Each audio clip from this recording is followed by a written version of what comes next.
The Frankly Speaking Roof Cam, brought to you by Boss Security in Horseheads. Contact them today for all your business and home security needs. Welcome back to Frankly Speaking here on WYDC TV Big Fox. I'm your host, Frank Acomb. We're broadcasting from the Hesselson studio, and this is the Steuben Senior Services Fund section of our program.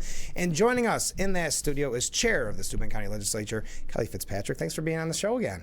Thank you so much for having me. I'm very happy to be here. Well, it's the beginning of 2025, so let's take a look back. This is your first year as chair. It was a very historic year because you were the first woman chair, but I know last time when you were on the program, you said that's not what it's about. It's about the accomplishments, right? So That is correct. What did this year look like for you?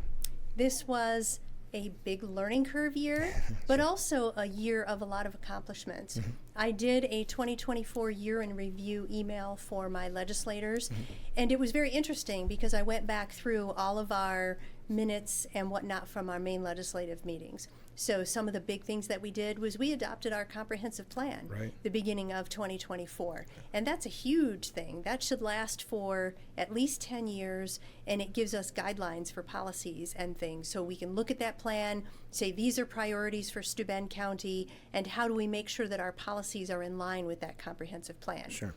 We've invested a ton of ARPA money into our highway shops.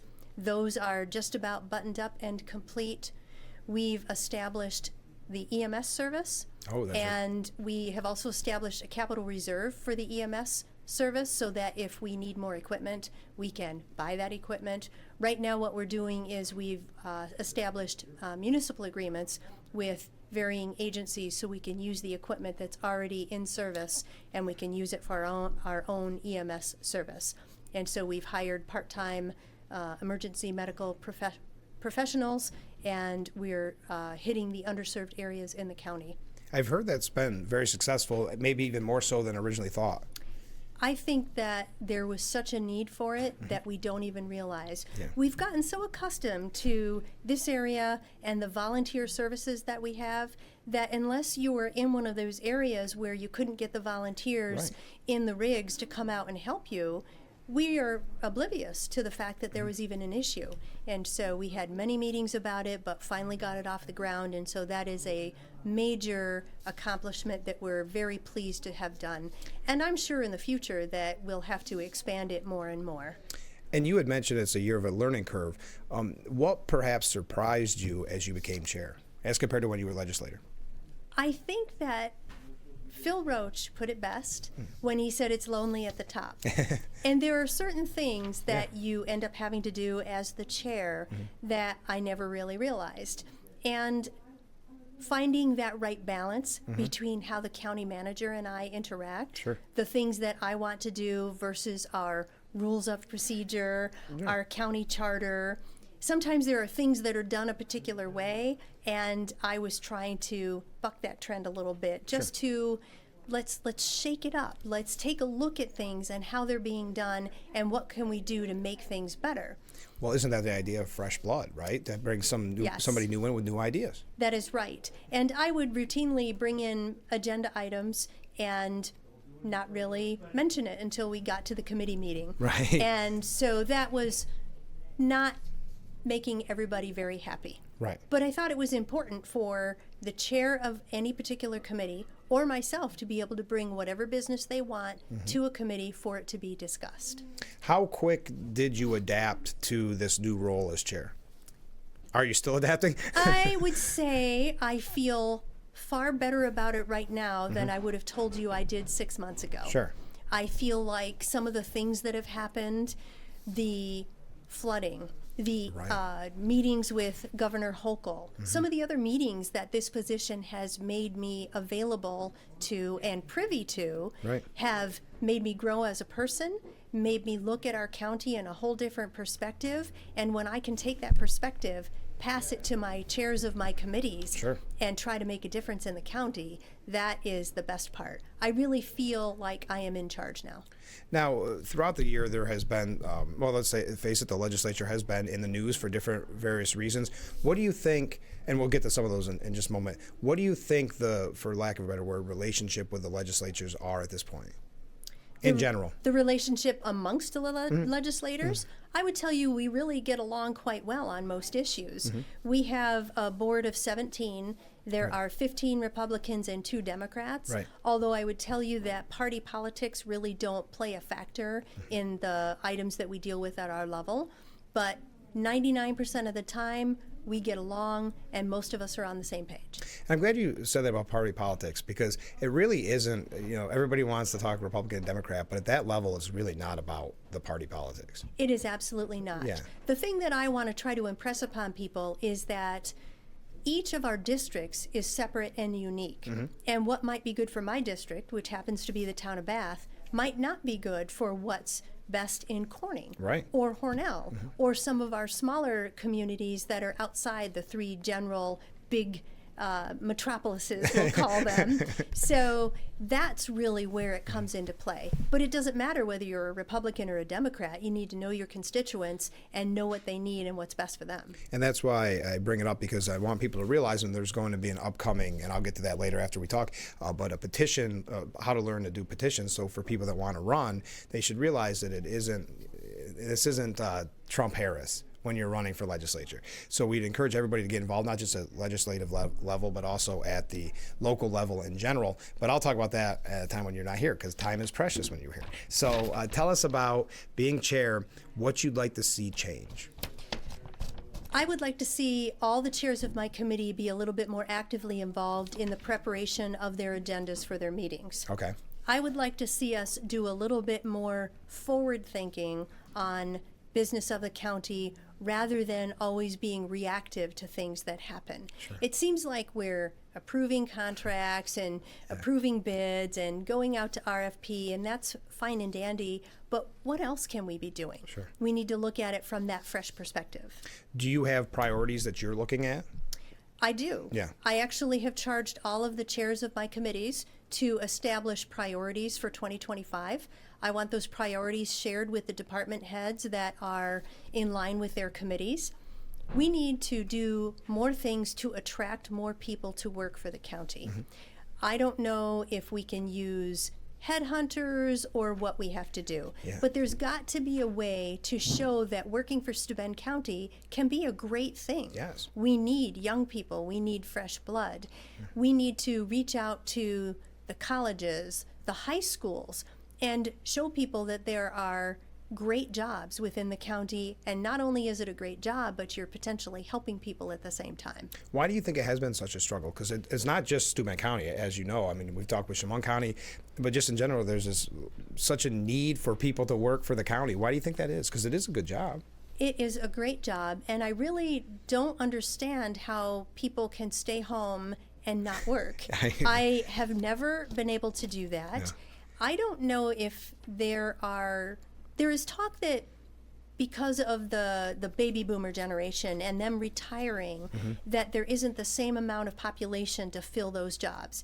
And I think that there's some of that, but I think that we saw a really big exodus of people when we have the COVID pandemic. And people have not been willing to step back into those jobs. And I really can't put my finger on why. I would love to get more people involved. And I think we have the ability to do that. You can work from home. We have all these new modern technologies and things that you can do to get engaged in the workforce. I don't know how we have to do that, but I'm sure there's a consultant out there that must have ideas somewhere. And those are the kinds of things I would like to look at. What do you think the biggest issue Steuben County will be facing in the year 2025? What are you focused on when it comes to issues? I think the biggest issue certainly is trying to get people to fill the seats.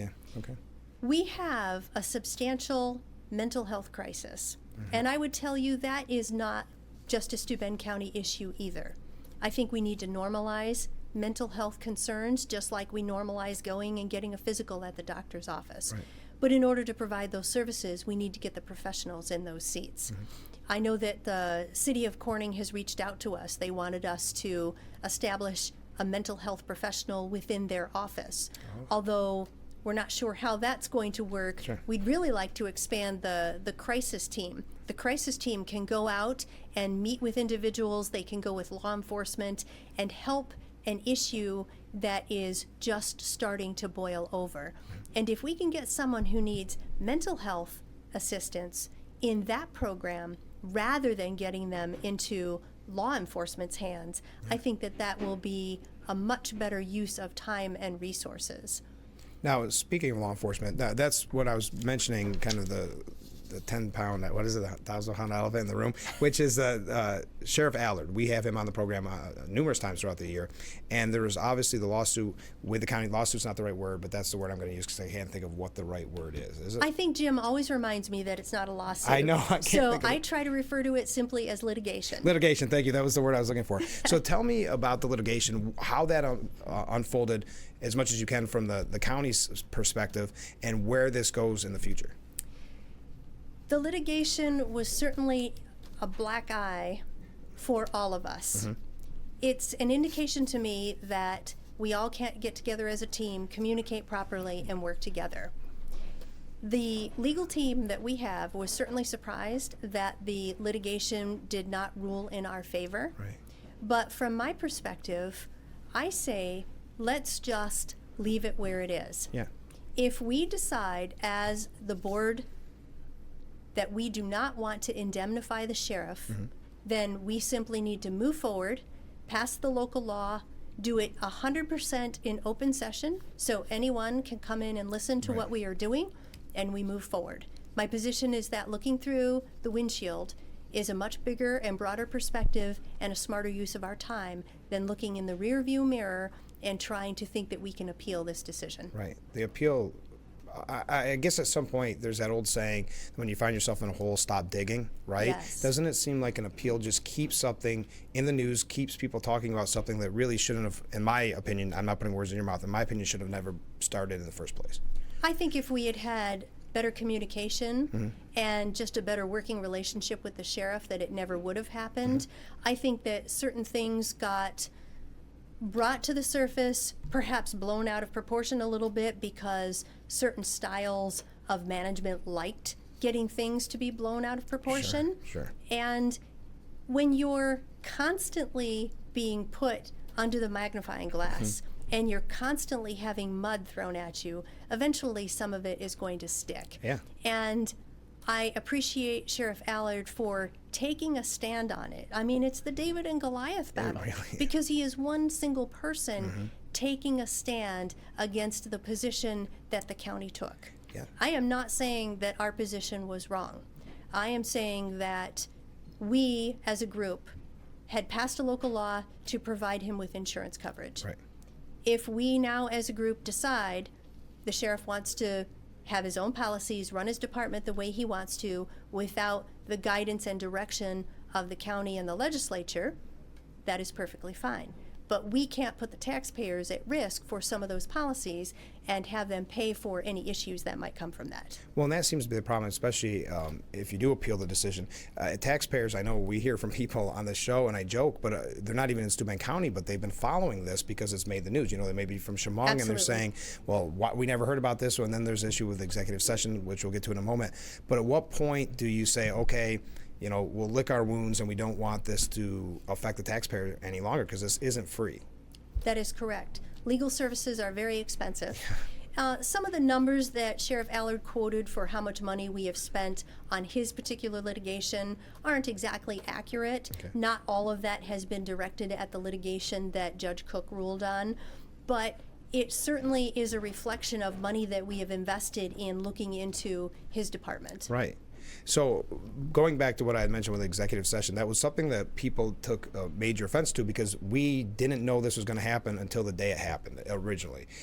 And of course, the court found against the use of the executive session so frequently. Have you guys adapted and changed since that decision? I think that they are certainly far more aware mm-hmm. of the fact that executive session needs to be used cautiously right. and carefully. Mm-hmm. I have personally been involved in the legislature now for 9 years. Right. I don't feel any of our sessions were done improperly. Okay. They were noted for what the reason was, and there's a list of reasons, which of course I cannot spew out, but that's why we have an attorney involved. Right. They guide us into that kind of stuff. Mm-hmm. But in my mind, if people don't want us to use the executive session to discuss the stuff, then let's don't. Yeah. Let's have it in open session, and I'm perfectly fine with that. Yeah, I think the more transparency, like anything else, right? With the open session, have the conversation, and a lot of the people watch stories like this and they think there's something nefarious, even if there isn't, when you're doing an executive session. That is correct. And the county, it's a really strange environment. So the county manager really can't speak for 17 legislators. Right. Myself as the chair, I can't speak for the entire legislature. They don't like when Sheriff Allard will go out and put out his press releases and do the other things that he does. But I had to remind them at a meeting, you all sitting in this room are elected officials. Right. If you would like to put out a statement, feel free. Exactly. There is nothing stopping you. You may say whatever you like, just as Sheriff Allard did. He has used this as a great tool, and he has put his cause out into the public mind, and he's done a very good job at it. Absolutely. But the rest of us, I hesitate because, number one, Sheriff Allard, to me, has done a fantastic job. And I would not ever openly criticize what he has done. If I have a problem with anything he has done, I'm going to call him on the phone Exactly. and say, you know, Sheriff, this isn't really going the right way. We need to adjust our approach. But that hasn't necessarily always been the approach. And that's what was surprising. It's not as if Sheriff Allard is a closed door kind of person. I mean, his door's always open, and he's so willing to talk to you. And that's why, to your point, just make that phone call. Yes. I don't understand. But when it comes for a PR standpoint, if someone took PR in college, Sheriff Allard has done a fantastic job with that because he's been able to get his message out. And very often, it seems as if the county is behind the 8 ball or maybe not even addressing some of the issues. I would tell you we're not even addressing them. Yeah. They're just letting it sit. And I would think the hesitation is that the county manager can't speak for us. Right. And my opinion is, well, we've learned a lesson. Let's move forward. Right. That's what you say. Let this sit. Well, then don't appeal it to bring it all back up in the fresh. These are my words. I'm not putting words in your mouth. I apologize. I would tell you it'll reopen the divide of the legislature. I think that there are some of them in the group that are just so upset about the position that it's brought us to. Yeah. That they simply want to appeal because they want to be right. And at this point, in my mind, it's not about right or wrong. It's about moving forward. Exactly. I would also say the half of legislators that are up for election this year are probably saying, let's not do this, because that's not something that you'd want to, no matter what side you were on. Yes. You don't want this in the news because it doesn't look good for the county. You would be surprised that some of the legislators that are up for re-election don't think that the issue matters. I personally think it's a huge issue. Yes. And it's not that you don't want things to be done correctly. Right. It's that we've done this. Let's not repeat the same Mistake. Yes. Well, I wouldn't want to call it a mistake. I'm saying. Let's not repeat and go the same direction. Anything Let's I say choose is a me different saying path. it. Yes. Anything I say is me saying it, not Kelly. I'm sorry. I get a little passionate about that. And my passion shows you because I hear it almost daily talking about this issue. So if these people running for re-election don't think it's serious, wait till petition season in a little over a month when they're knocking on doors, and I think they might get a different reaction. I would agree with you there 100%. Mm-hmm. I am fortunately not one of those that needs to go out and get petitions, but I would stand by my my thought processes and my position on this. I voted no to remove his indemnification. Actually, I had tried to table the issue one more time to just say, let's all sit at the round table, let's break bread, let's just resolve this in a good manner. Yes. But it didn't go anywhere. No. Did you receive quite a reaction, even though you were on the right side of the vote? Did you receive a lot of reaction when this story broke for the sheriff? I did get quite a few phone calls and whatnot, and I know that some of the legislators were upset because they actually posted what the roll call vote was on the issue, because some of the legislators were teetering on the fence. They weren't sure which way to go, and they had to decide at the last minute. And when they made that decision, it was like, oh no, I guess I didn't realize it was going to be run on the radio that I voted yes. Well, it should be. That's going back to transparency. That I guess if you're concerned about which way you voted being made public, you probably should rethink your vote. Absolutely. Right? Absolutely. Simple Or as that. don't vote yet. Yeah. Move to table Move the and table. set it aside. And have the conversation. Don't Yes. knee-jerk this decision. Oh, my goodness. Yes, you should never be nervous about the vote that you take if you're doing your job. That would be my opinion on that. So before we go, because I've kept you long and you answered my questions so thoroughly, and I do appreciate that, let's end on a positive note. Through this year, what has been your proudest accomplishment? I am proud to be the first female chair. Yeah. I know that that is not what I want people to remember me for, but I think about where I've come from and the things that I've been able to do. I am just a simple girl who moved here from out west when my parents wanted to move back east. Yeah. But I established a life in New York State. I went to college at Corning Community College and Elmira College, so there I got my shameless plugs for my alma maters. Very nice. I have a CPA practice, and when I decided it was time to give back to the community, I ran for the legislature. Did you ever think in a million years you'd be chair? No. What got you involved in politics in the first place? Just an interest in giving back, Yeah, and the yeah. opportunity presented itself. And then chair. See, I Yes. always tell people it's the last question, then I ask about 10 more questions. Oh, no, Is that okay? I don't mind at all. No. I think that it's, But no one ever, I don't think I know you enough to know that you didn't go, I'm going to be chair someday. You were just doing it for the right reasons. And then there you are. Yes, it was not ever on my radar to Right. be the chair of the legislature. Yeah. So the thing is, I want people to understand you can accomplish anything. Mm-hmm. There is nothing that holds you back. When an opportunity presents itself, look at it. Yeah. Grab it with both hands and go for it. And that's a great point, because as we said, election season is coming up. I'm going to talk about that petition class in Steuben County on the 1st, a little bit later on. But half of the legislature is up. They'll be running for re-election, or maybe people trying for the first time, whatever the case. Yes. You saying that you went from just wanting to help your community to now chair, what would you say those people may be on the fence about running or that are running for re-election? I would encourage anyone who wants to do it to reach out. Yeah. I always reach out to the new legislators. I will tell you that when I got on the board, I had beaten Larry Crossett, who was the county treasurer and a legislator. Yeah. I was told he was unbeatable. Yeah. And I'm not sure if I scared everybody, but no one really reached out to me. So I don't want anyone Yeah. who takes a chance to start giving back to their community to walk into that room and not understand what the job is. Yeah. And I've told all of them, you call me. If there's a question, even if we don't agree, it doesn't matter to me. I want you to understand the process. Yeah. And if I don't know what the process is or who to talk to, I know who to ask to get you to the right place. Yeah. Well, thank you so much for giving us so much time. Kelly Fitzpatrick has been our guest chair of the Steuben County Legislature. Let's do this again soon. I would love to do it again. After tax season, of After course. tax season. Happy 2025. Thank you. Same to you. All right, we'll be right back with Frankly Speaking. Stay